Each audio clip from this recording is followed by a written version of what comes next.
एक समय की बात है। एक जंगल में एक शेर, एक चूहा और एक बंदर रहते थे। शेर जंगल का राजा था और उसकी ताकत से सभी जानवर डरते थे। एक दिन शेर भोजन करने के बाद आराम कर रहा था। तभी एक छोटा चूहा उसके पास से दौड़ते हुए गुजरा और शेर की पूंछ पर चढ़ गया। शेर गुस्से में उठा और चूहे को पकड़ लिया। चूहा डर गया और शेर से माफी मांगने लगा। उसने कहा, महाराज, कृपया मुझे छोड़ दीजिए। मैं छोटा सा हूं और आपसे कोई हानि नहीं पहुंचा सकता। अगर आप मुझे छोड़ देंगे तो मैं भविष्य में आपकी मदद जरूर करूंगा। शेर ने चूहे की बात पर हंसते हुए कहा, तुम जैसे छोटे जीव से मुझे क्या मदद मिलेगी। लेकिन शेर ने चूहे को छोड़ दिया। कुछ समय बाद एक दिन शेर जंगल में शिकार करने निकला। अचानक एक शिकारी ने शेर को पकड़ने के लिए जाल बिछा दिया और शेर उसमें फंस गया। शेर ने बहुत कोशिश की, लेकिन वह जाल से बाहर नहीं निकल सका। उसने जोर जोर से दहाड़ना शुरू किया। शेर की दहाड़ सुनकर चूहा वहां आ गया। उसने देखा कि शेर जाल में फंसा हुआ है। चूहे ने तुरंत अपने नुकीले दांतों से जाल को काटना शुरू कर दिया। थोड़ी ही देर में जाल कट गया और शेर आजाद हो गया। शेर ने चूहे का धन्यवाद किया और कहा, तुमने सच में मेरी मदद की। मैं तुम्हें छोटा समझता था, लेकिन आज मुझे समझ में आया कि मदद करने की क्षमता आकार पर निर्भर नहीं होती।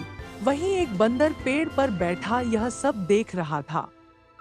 उसने सोचा, शेर और चूहे के बीच यह दोस्ती कितनी अद्भुत है। कभी किसी को छोटा या कमजोर समझकर उसकी काबिलियत को कम नहीं आंकना चाहिए। शेर, चूहा और बंदर अब अच्छे दोस्त बन गए थे। वे अक्सर जंगल में एक साथ घूमते थे और अपनी अपनी कहानियों से एक दूसरे को प्रेरित करते थे। शेर ने अपने स्वभाव में बदलाव लाया और अब वह सिर्फ अपनी ताकत पर गर्व नहीं करता था, बल्कि वह अपने छोटे दोस्तों की बुद्धिमानी और सूझबूझ की भी सराहना करने लगा था। एक दिन जंगल में एक बड़ी समस्या आ गई। जंगल के किनारे एक नदी बहती थी, जो अचानक बहुत सूख गई। सभी जानवरों को पानी की भारी कमी महसूस होने लगी। जंगल में हाहाकार मच गया। शेर, चूहा और बंदर ने मिलकर इस समस्या का हल निकालने का सोचा। चूहा, जो बहुत होशियार था, उसने एक योजना बनाई। उसने शेर से कहा, महाराज, आप अपनी दहाड़ से आसपास के सभी जानवरों को इकट्ठा कर लीजिए। हमें सबकी मदद की जरूरत पड़ेगी। शेर ने वैसा ही किया और पूरे जंगल के जानवर एक जगह इकट्ठे हो गए।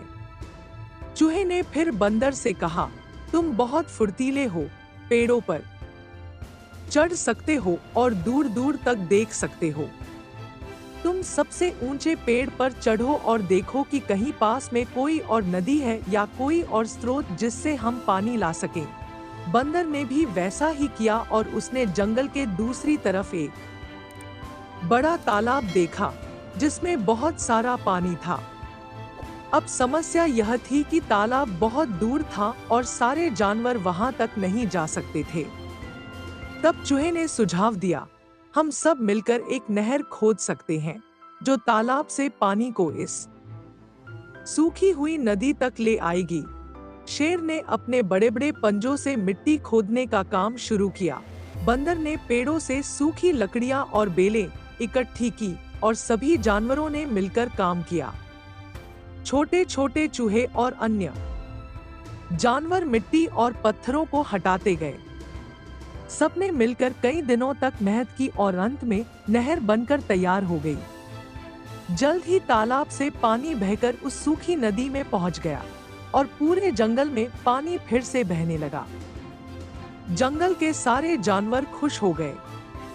शेर, चूहा और बंदर को उनकी समझदारी और एकजुटता के लिए सभी ने सराहा।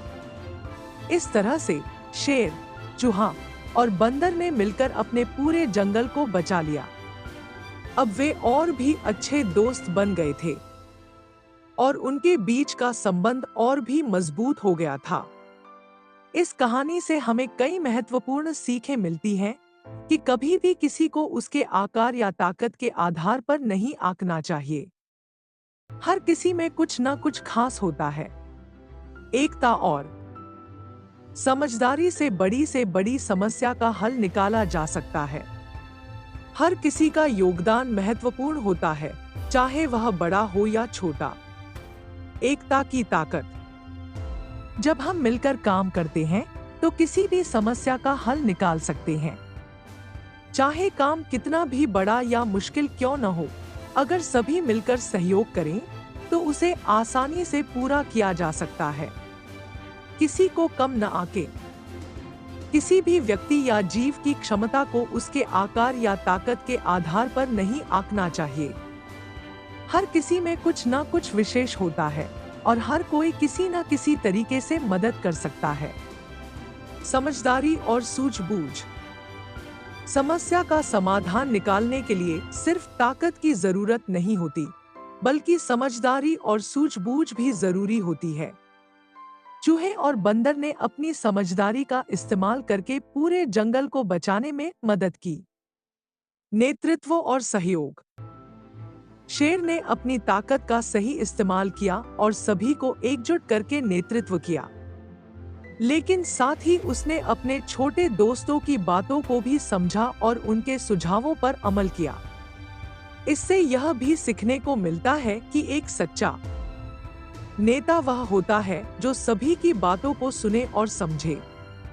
दोस्तों, आपको ये कहानी कैसी लगी कमेंट में हमें जरूर बताएं। मुझे आशा है कि आपको इस कहानी से बहुत सीख मिली होगी। तो चलिए मिलते हैं अगले वीडियो में, तब तक के लिए जय हिंद।